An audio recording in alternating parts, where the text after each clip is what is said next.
تم ان کے پاس نہیں گئے، کیا ہے تمہارا جواب؟ دیکھا آپ نے، اللہ ہی نے بھیجا اور اللہ جانتے ہیں کہ یہ ہوا، مگر قوموں کے انکار کرنے پر اللہ میاں ان کو پکڑیں گے، پیغمبروں کو۔ بتاؤ، پیغمبر کہیں گے کہ خداوندہ ہم نے تو یہ کام کیا ہے، کون ہے تمہارا شاہد، کیا ہے وٹنس تمہارے پاس؟ وہ کہیں گے کہ ہمارا وٹنس جو ہے وہ ہے امت محمد صلی اللہ علیہ وسلم، آخری امت جو ہے وہ ہے ہماری شاہد۔ اس امت کو بلایا جائے گا کہ شہادت، اب یہ جا رہے ہیں سرکاری گواہ بن کر کے امت محمد، اور جا کر شہادت دیں گے بے شک خداوندہ ہم شہادت دیتے ہیں نوح بھی سچے، ابراہیم بھی سچے، اسماعیل بھی سچے، اور فلاں بھی سچے، اور فلاں بھی سچے، بے شک انہوں نے نبوت کا کام کیا اور تبلیغ دین کی۔ وہ قومیں کہیں گی ان کی شہادت کو کون مانے؟ ہم نے ان کو نہیں دیکھا، انہوں نے ہم کو نہیں دیکھا، ہم ان سے پہلے دنیا میں آئے، یہ ہمارے بعد دنیا میں آئے، ان کی شہادت کو کیسے مانا جائے خداوندہ؟ اللہ تعالیٰ پوچھیں گے تم نے کیسے شہادت دی جب تم نے ان کو دیکھا ہی نہیں؟ تو یہ امت کہے گی خداوندہ ہم نے بے شک نہیں دیکھا، مگر ہمیں یہ اطلاع دی صادق اور مصدوق صلی اللہ علیہ وسلم نے۔ آپ کو خطاب ہوگا کہ آپ نے شہادت دی، بے شک آپ نے شہادت دی، اور اب بھی شہادت دیتا ہوں میں اس بات کی، اللہ کے رسول فرمائیں گے کہ آدم علیہ الصلوۃ والسلام سے لے کر عیسیٰ علیہ الصلوۃ والسلام تک تمام انبیاء سچے ہیں اور سب نے تبلیغ دین کی۔ آپ کو کیسے معلوم؟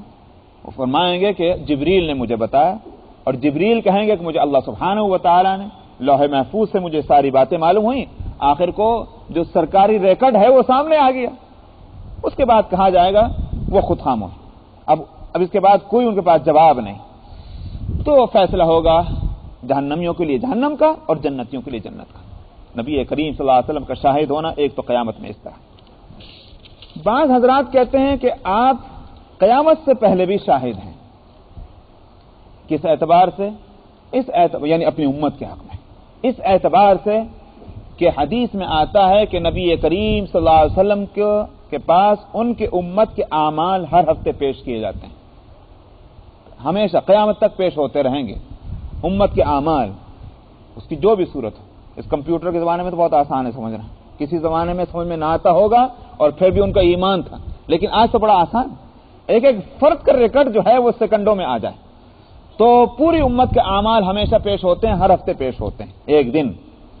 اس طرح نبی کریم صلی اللہ علیہ وسلم اپنی امت کے اچھے برے اعمال سے اللہ کے اس انتظام کے تحت باخبر رہتے ہیں۔ یہی آپ کا شاہد ہونا، اور قیامت میں آپ بے خبر نہ ہوں گے اپنی امت سے، بلکہ باخبر رہیں گے کہ میری امت میں کیسے کیسے رہیں۔ یہ ہے شاہد ہونا۔ انا ارسلناک شاہدا، ہم نے آپ کو شاہد بنا کر بھیجا، مبشر بنا کر بھیجا، خوشخبری سنانے والا، کس کے لیے؟ اچھے اعمال اور پختہ ایمان والوں کے لیے، اور نذیر بنا کر بھیجا انجام بد سے ڈرانے والا کہ جو جن کا ایمان بھی نہ ہو، جس کے پاس اور اعمال بھی نہ ہو۔ لتؤمنوا باللہ ورسولہ، آگے خطاب ہے مومنین کو، اے ایمان والو تاکہ تم ایمان لاؤ اللہ پر اور اس کے رسول پر، اور وتعزروه اور اس کی مدد کرو، وتوقروه اور اسی طرح ان کی تعظیم کرو، وتسبحوه اور اس کی تسبیح بیان کرو صبح اور شام۔ صبح اور شام سے مراد یہ نہیں کہ بس صبح کو اور شام کو باقی جو ہے اپنا گلچھر اڑائیں، ایک محاورہ ہے کہ جب آپ جیسے کہیں کہ مشرق سے لے کر مغرب تک یہ ہو رہا ہے، اس کا مطلب یہ نہیں ہے کہ خالی ایک لائن کھینچ دیجیے مشرق سے لے کر مغرب تک اور شمال اور جنوب صاف، بلکہ یہ ایک محاورہ ہے۔ جب آپ کہتے ہیں کہ مشرق سے لے کر مغرب تک یہ کام ہو رہا ہے، اس کا مطلب کیا ہے کہ ساری دنیا میں ہو رہا ہے۔ اسی طرح جب آپ کہتے ہیں کہ صبح و شام، اس کا مطلب یہ کہ ہمہ وقت، زیادہ سے زیادہ آپ کہہ سکتے ہیں زیادہ سے زیادہ اوقات میں، تو وَيُسَبِّحُوا بُكْرَةً وَأَصِيلًا۔ اس آیت میں مفسرین کے اقوال مختلف ہیں، اور وہ یہ کہ لِتُؤْمِنُوا بِاللَّهِ وَرَسُولِهِ تو صاف ہے، تاکہ تم ایمان لاؤ اللہ پر، اس کے رسول پر، یہاں تک تو کوئی اشکال نہیں۔ آگے جو ہے معاملہ وَتُعَزِّرُوهُ، تاکہ تم ان کی مدد کرو اور ان کی تعظیم کرو۔ کس کی؟ اس کا بھی امکان ہے کہ ہو سے مراد جو ضمیر ہے، یہ ہو سے مراد اللہ ہوں، اور یہ بھی ہو سکتا ہے رسول ہوں۔ دونوں باتیں کیوں؟ اس لیے کہ قاعدہ عربیہ یہ ہے کہ ضمیر جو لوٹتی ہے، اس کو پروناؤن کہتے ہیں نا، سمجھ میں وہ سے مطلب کیا؟ وہ پرسن جو ہوگا اس کو کہتے ہیں مرجع، سمجھ میں آیا؟ ضمیر جس طرف لوٹے گی، جس طرف اس ضمیر سے اشارہ ہوگا، اس کو کہتے ہیں مرجع۔